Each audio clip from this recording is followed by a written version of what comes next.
আসসালামু আলাইকুম, কেমন আছেন সবাই? আশা করি আপনারা অনেক বেশি ভালো আছেন। নতুন একটি রেসিপি নিয়ে আসছি। আজকে সিঙ্গারা নিজের হাতে বানিয়েছি, তো দেখতে থাকুন, সঙ্গে থাকুন। আমি সিঙ্গারা কিভাবে বানালাম সেই রেসিপিটা শেয়ার করছি আপনাদের সাথে।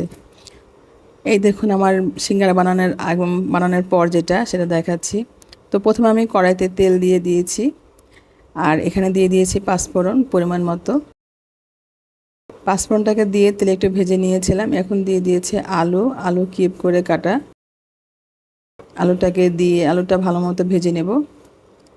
আর এর ভিতরে আমি দিয়ে দিব গাজরটাও কিউব করে কেটে নিয়েছি। গাজরটা দেওয়ার পরে একটু নেড়ে চেড়ে দিচ্ছি। এত সহজ একটি রেসিপি সিঙ্গারা। এখন আমি দিয়ে দিয়েছি জিরার গুঁড়ো, এরপরে দিয়ে দিয়েছি মরিচের গুঁড়ো, এখন দিয়ে দিব ধনিয়ার গুঁড়ো, আর আদা রসুনটা দিয়ে দিয়েছি, লবণ সাথে দিয়েছি পরিমাণ মতো। তো এক এক করে সবগুলো মশলার সাথে এই আলু আর গাজরটা মিক্সড করে নিচ্ছি আর কষিয়ে নিচ্ছি। কষানো শেষ হয়ে গেল, এখন আমি পানি দিয়ে দিচ্ছি সিদ্ধ হওয়ার জন্য আলু আর গাজর। একটু নেড়ে চেড়ে দিচ্ছি মাঝে মধ্যে। এত সহজ একটি রেসিপি, জীবনে প্রথম বানিয়েছি এবং খুবই মজা হয়েছিল আমার এই সিঙ্গারগুলো। এই যে আমার আলুটা সিদ্ধ হয়ে এসেছে, এখন আমি এখানে দিয়ে দিব বাদাম। বাদাম দিয়ে দিয়েছিলাম 1 টেবিল চামচ। চীনা বাদাম ব্যবহার করেছি আমি এখানে। চীনা বাদাম না ব্যবহার করতে চাই, যদি মটরশুঁটি ব্যবহার করতে চান সেক্ষেত্রে মটরশুঁটি দেওয়া যাবে। এরপর দিয়ে দিয়েছি পরিমাণ মতো পেঁয়াজ কুচি আর কাঁচামরিচ কুচি।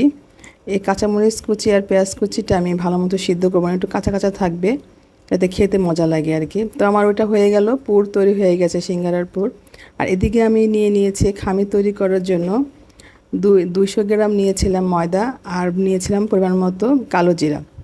কালো জিরাটা কিন্তু ভাজাও না, অন্য রকমের না, বাজার থেকে কিনে এনে পরিষ্কার করে পরে নিয়ে নিয়েছিলাম। আর এখানে তেল দিয়ে প্রথমে মাখিয়ে নিচ্ছি ময়দার সাথে। আর এখানে লবণও দিয়ে দিয়েছিলাম পরিমাণ মতো। আমি পর্যায়ক্রমে তেল দিয়ে আস্তে আস্তে মাখিয়ে নিব। এখন আবার পানি দিয়ে দিচ্ছি, কারণ পানিটাও লাগবে। পানি আর তেল মিক্সড করে ভালো মতো মাখিয়ে নিচ্ছে। যে আমার খামিটা প্রায় হয়ে এসেছে, আর কিছুক্ষণের মধ্যে খামিটা হয়ে যাবে। এই দেখেন সুন্দর একটি খামি তৈরি হয়েছে একদম। এই খামিটা আমি রেস্টে রেখেছিলাম 30 মিনিটের মতো। রেস্টে রাখাও শেষ, এখন আমি সিঙ্গারাগুলো বানিয়ে নিব। তো আবার একটু মতে নিয়েছি, আর এখানে আমি খামির থেকে আমার শেপ মতো করে আমি এই লিচি কেটে নিচ্ছি, যাতে আমি সুন্দর করে বেলে সিঙ্গারা বানাতে পারি। তো এক একটা করে লিচি বেলে বেলে 2টা করে সিঙ্গারা হবে, মাঝখান দিয়ে কেটে নেব। আর এই বেলার জন্য আমি কোনো ময়দা ব্যবহার করি নাই, শুধু তেল দিয়ে বেলিয়েছিলাম। এখানে আমি পানি ব্যবহার করে এটাকে লাগানোর জন্য পানি ব্যবহার করেছি, পানি দিয়ে সুন্দর করে লেগে যায়। এই দেখেন এত সুন্দর একটি ভাঁজ, সিঙ্গারাটার ভাঁজটা এই যে পানির খিলির মতো আমার কাছে মনে হচ্ছে। এখানে আমি পুর দিয়ে দেবো এখন। এই যে পুর দিয়ে দিয়েছি পরিমাণ মতো, দিয়ে একটু চেপে দিচ্ছি আঙুল দিয়ে, যাতে ভিতরে থাকে।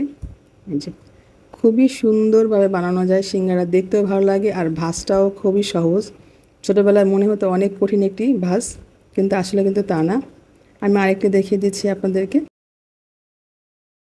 2 রকম করে ভাঁজ করা যায়, তো আমি এখানে 2 রকমের ভাঁজ করেছিলাম। তো ভিডিওতে কোনটা আসছে সেটা বলতে পারছি না, তবে এই ভাঁজটা খুবই সহজ একটি ভাঁজ। এই যে একটা ভাঁজ দেখানো যাচ্ছে, 2টা ভাঁজ আর কি, 2 রকম করে ভাঁজ করানো যায়। ওই একটা ভাঁজ ছিল, এই একটা, 2টা শেপে আমি করেছি আর কি। তো তৈরি হয়ে গেছে আমার সিঙ্গারাগুলো। এখন এগুলো আমি তেলে ভেজে নেব। ফ্রোজেন করতে চাইলে কিন্তু এই সিঙ্গারা 2-3 মাস ফ্রোজেন করে ফ্রিজে রাখা যায়। তো এই যে আমি এখন তেলে ভেজে নিচ্ছি প্রত্যেকটা সিঙ্গারা। তেল গরম করে নিয়েছিলাম, তো আমি এখানে তেল দিয়েছিলাম 250 গ্রামের মতো। ডুবো তেল ছাড়া সিঙ্গারা ভাজা যায় না, আর অল্প আঁচে ভাজতে হবে, একটু লালচে করে, যাতে মচমচে হয়, একদম ক্রিপসি। এই দেখেন একবার ভেজেছি, এটা হচ্ছে আরেকটা। আমার সিঙ্গারা ভাজাগুলো হয়ে গেছে, এখন আমি নামিয়ে ফেলছি। দেখেন অনেক সুন্দর, খেতেও অনেক মজা হয়েছিল। আপনারা বাসায় বানাবেন আর ট্রাই করে আমাকে জানাবেন। একই নিয়ম, খুবই সহজ। এই যে এখানে পরিবেশন করে রেখেছি, এখানে কাঁচামরিচ পেঁয়াজ দিয়ে দেওয়া আছে পরিবেশনের জন্য। নাগামরিচটাও দিয়েছি, আমি ঝাল খুব পছন্দ করি তো নাগামরিচ দিয়েছি। অনেকে সল দিয়েও খেয়ে থাকেন এই সিঙ্গারা। তো আজ এই পর্যন্তই, আবার দেখা হবে নতুন কোনো ভিডিও নিয়ে, নতুন কোনো লাইভে। সকালে ভালো থাকবেন, সুস্থ থাকবেন। আল্লাহ হাফিজ, আসসালামু আলাইকুম।